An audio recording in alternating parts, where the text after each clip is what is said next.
Right, we've had quite a few comments asking for more recipes using the sort of meat that you're likely to harvest during your airgun foray. So today I'm going to show you how I cook my game hot pot. Now you want about 1.5 pounds of what I would describe as wild meat for this, and it can be pretty much whatever you've got lying around. Here I've got rabbit, grey squirrel, some wood pigeon breast and even a bit of venison that a friend gave me. Now we'll run up the full list of ingredients to save me from trying to remember them off the top of my head, but the important thing is that there's really nothing too fancy in here. Okay, so I'm going to start by preheating the oven to 180 degrees. Now while that's preheating, I've got a deep flame-proof casserole dish here, and I'm going to melt in there pretty large knob of butter, and that's just going to heat over quite a gentle heat. Now while that butter's melting, I've got a bag here with a couple of tablespoons of plain flour in it, and I'm just going to put the game meat into that and give it a really good shake once I've got it all in here. And the great thing about doing it in the bag is if you give it a bit of a puff, probably not the best thing for the health and safety police, but there you go, gives it a bit of room to roll around, and you can see that rolling that like that gives that meat a really good coating of that plain flour, which will help to thicken up the sauce that's in here later on. The coated meat then goes into that melted butter, and I'll just stir fry that for 3 or 4 minutes just to get it lightly browned. Before that I will just give it a quick grind of salt and pepper just to help to bring out those flavours.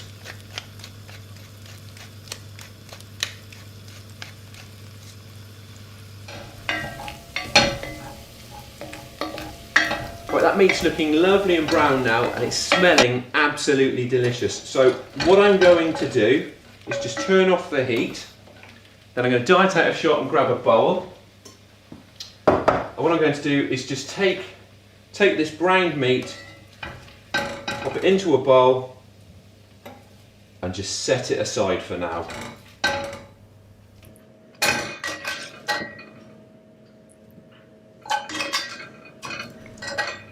Right, we'll just move that out of the way, and then it's back in the pan with the onions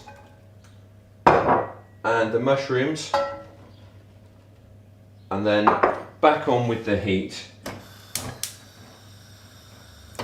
Now I've already chopped these veggies, obviously to spare you the boredom of having to watch me chopping away at them, but that's 2 white onions, and they're quite thinly sliced, and about 8 ounces of mushrooms, and I've gone quite chunky with those. And all I'm going to do now is just slowly heat that through just to sweat them down a little bit.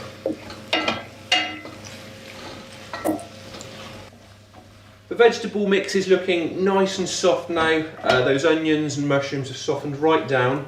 So what I'm going to do is add the herbs. Now what I've got there, again I've chopped these already. There's a few sage leaves and a couple sprigs of rosemary. And I've chopped those down, they're still relatively coarse. Now I've used fresh herbs, but in all honesty, it wouldn't matter if you were to use dried ones. So I'm just going to quickly stir those in. And they don't really need a lot of cooking through at this point. I just want to get those mixed in. I'm then going to turn off the heat. Right, although that heat's off, I know from past bitter experience that this dish gets pretty hot on the hob, so I'm not going to attempt to lift it. What I'm going to do, I'll bring this one across, and I'm just going to transfer now the mushroom, onion and herb mix in with the meat, and once I've got all of that in there, that will just get a good stir to mix it all together.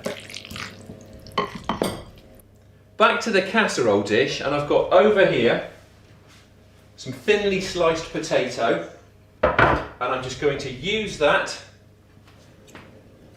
to cover the base of the casserole dish.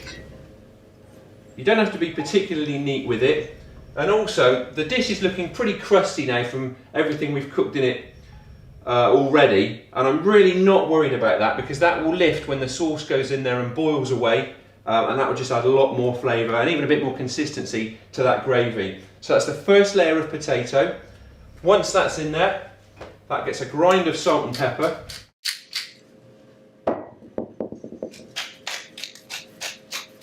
And then once that's covered, I'm going to put one layer of the meat and vegetable mix. So that's half of that mixture, give or take. I'm just going to spread that around pretty evenly. So that covers that first layer of potato. And then it's on again with another layer of the potato. And that just wants to have another full layer of those thin slices of potato and then another grind of salt and pepper.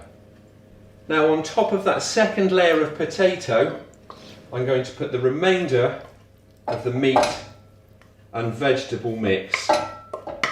So that's all going to go into there, and again, just going to spread it evenly around. Now there's another layer of potato to go yet, but what I'm going to do first is add the stock. Now here I've got half a pint of chicken stock, and that's just made with stock cubes. And being a Somerset boy, I've added half a pint of farmhouse cider to that, and that will give it a lovely fruity taste. Now, I could have added the stock a bit later on, but if I've made too much, I don't want it coming up over that top layer of potato, so that's going in now.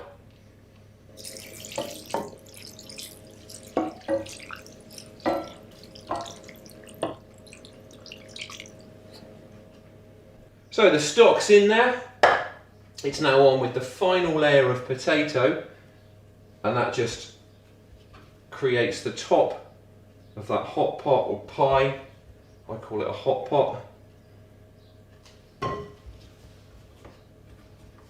And I think we're going to have just enough potato.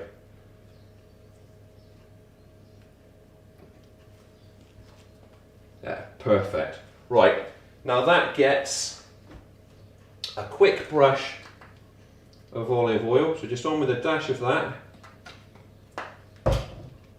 You can give it a bit of brush round, it doesn't really make much odds, but just to cover those so they'll crisp up later on.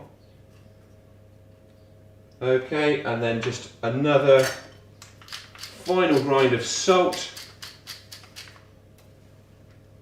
and pepper. And then it's back on with the heat. Okay, so a few minutes have passed and you can just see that the stock's reached a gentle boil. So it's back off with the heat, on with the lid onto the casserole dish, also on with my oven gloves, and now this is going to go into that preheated oven for about an hour.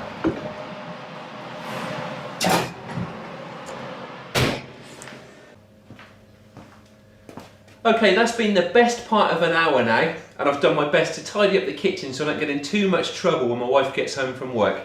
So, what I'm going to do now is take the casserole out of the oven, take off the lid,